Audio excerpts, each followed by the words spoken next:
it's wonderful to see so many people here, and it's showing us that the work we're doing, which is building solidarity with Venezuela, which is calling out the imperialist policies of the US and the Canadian foreign policy in Latin America, the contradictory policies where it critiques Venezuela for human rights, but then around, for example, Honduras, Mexico, Colombia, it turns a blind eye to the violations of human labor rights in those countries. Why? Because we have lots of investment in those countries, i.e. mining. That's what keeps us kind of quiet when it comes to those countries. In Venezuela, we don't have that. So I think it's wonderful that there's so many people here, because it's showing that the work that we're doing is building and it's getting bigger and bigger, because you can't hold the truth down forever. And so the truth is starting to come out about what's going on in Venezuela. And so far, CBC hasn't done the job that it should be doing based on what Barry said. It's funded by us, and it should at least at a basics do what journalists should do, which is some basic understanding, more nuanced about what's going on in Venezuela. So CBC and a lot of the mainstream media has sort of some historical amnesia, because they don't want to talk about, or they don't want you to remember all the achievements of the Bolivarian revolution for the last, 16, 17 years. They don't want you to know that in Venezuela, more than 65% of the budget goes towards healthcare, goes towards social problems, education, medicine for the majority of people, poor people in Venezuela.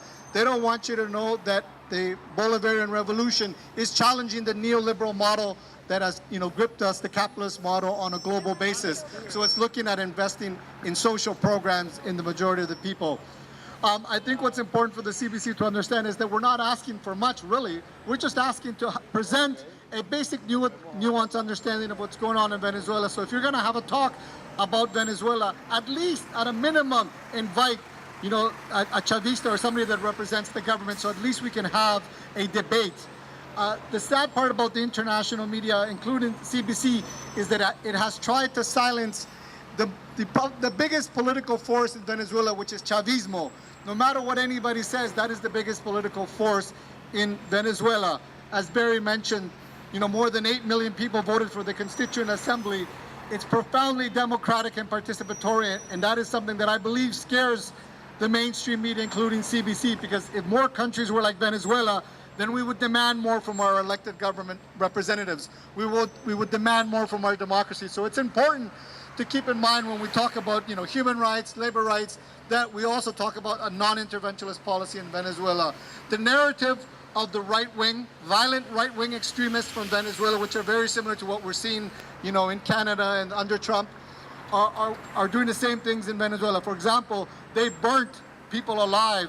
They've shot people, they've dropped grenades from helicopters, they've blown up, public buildings. These are extremely violent neo-fascist groups that want to hold down a democratic and participatory process. And I think as people within Canada, settler colony of, this land, we have to support the majority of people who support the President Maduro today, which, as I mentioned, was over 8 million people. The elections are coming up in October, and you can bet that the opposition, which, the mainstream media, really all it does is it parrots the narrative of the mainstream media, that Maduro is a dictator, that they'll do anything to hold the power. We know that those are lies, because the majority of Venezuelans continue to vote in parliamentary elections and presidential elections and regional elections for the socialist government of Venezuela, and that's what we have to hold CBC accountable, to present at least a nuanced narrative on Venezuela, to give ample opportunity for the representatives of the government or of Chavismo to counter the narrative of the right extreme media. We know that the right wing in Canada, Venezuelans, have lots of money. They have the support of the U.S. We know the U.S. is aiding and abetting financially and politically in Venezuela. We know that the U.S. is contributing. There are definitely challenges in Venezuela economically, socially, but we have to acknowledge that those are being exacerbated by U.S. interventionist policy, right? So if we talk about that there's a lack of products, for example, in anywhere in Venezuela, we have to talk about why. Why are the business producers not producing them? Why are they hiding them? Why are they burning these products? These are the things that also have to be taken into account if we want to understand what's going on in Venezuela. So we're not asking for much. Really, we're asking for a tax-funded international media to come out with some clear and honest reporting on Venezuela, because what they're doing, directly or indirectly, are fueling the violence in Venezuela.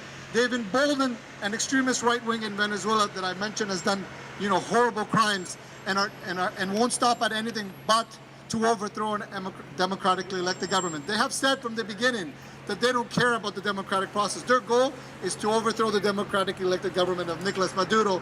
And as people in Canada, as people who love democracies, as people who love human rights, we have to do all we can to stand with the people of Venezuela, the majority of people of Venezuela who today support the democratically elected government of Nicolas Maduro. And I'm sure in the elections of October, they will again demonstrate that the majority of Venezuelans continue to support the Bolivarian process. Thank you.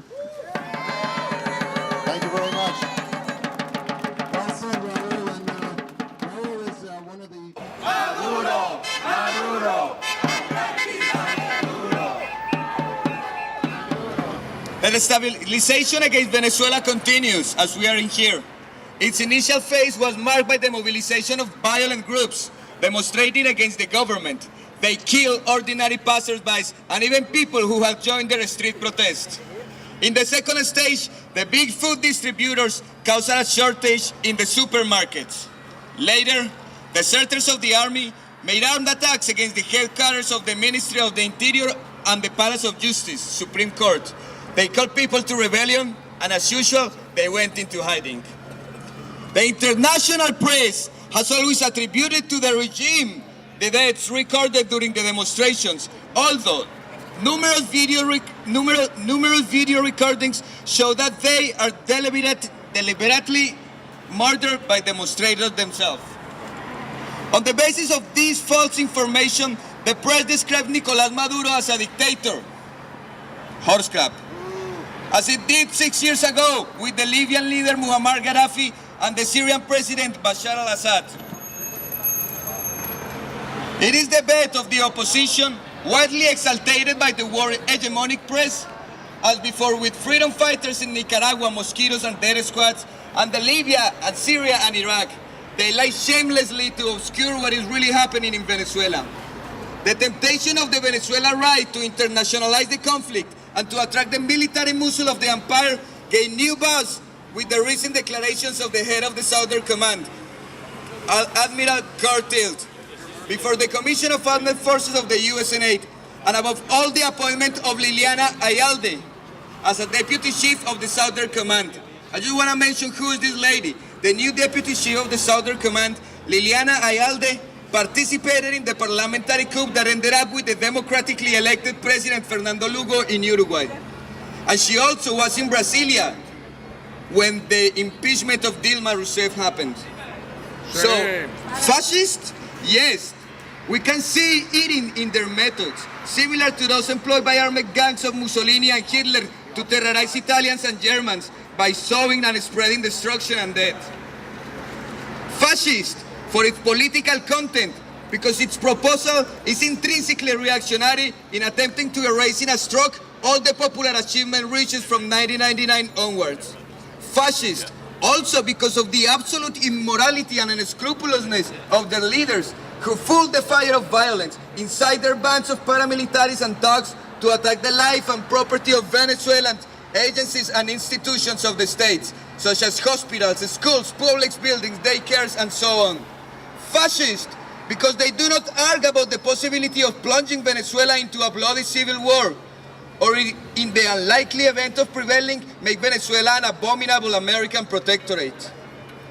Journalists and politicians who have endeavored to stimulate U.S. interventionism in Venezuela should take full responsibility for their actions in the face of the possible U.S. military intervention in the Bolivarian Republic.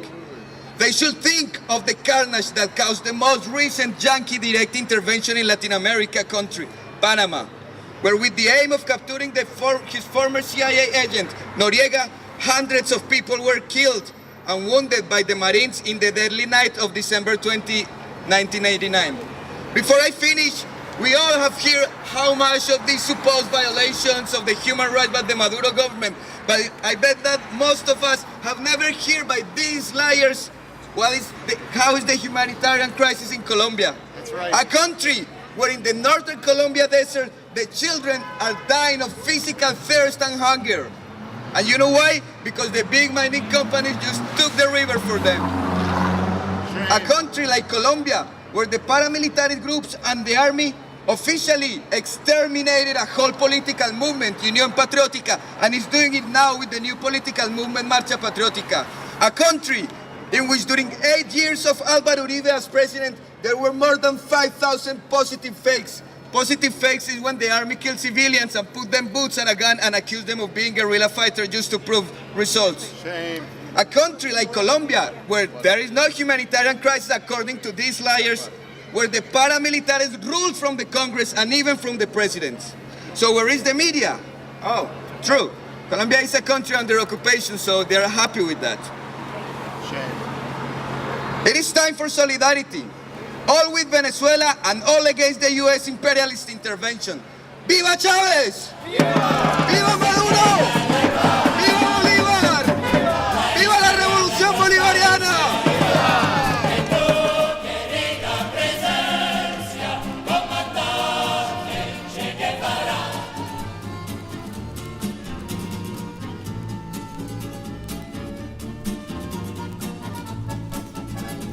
Seguiremos adelante como frutas y seguiremos.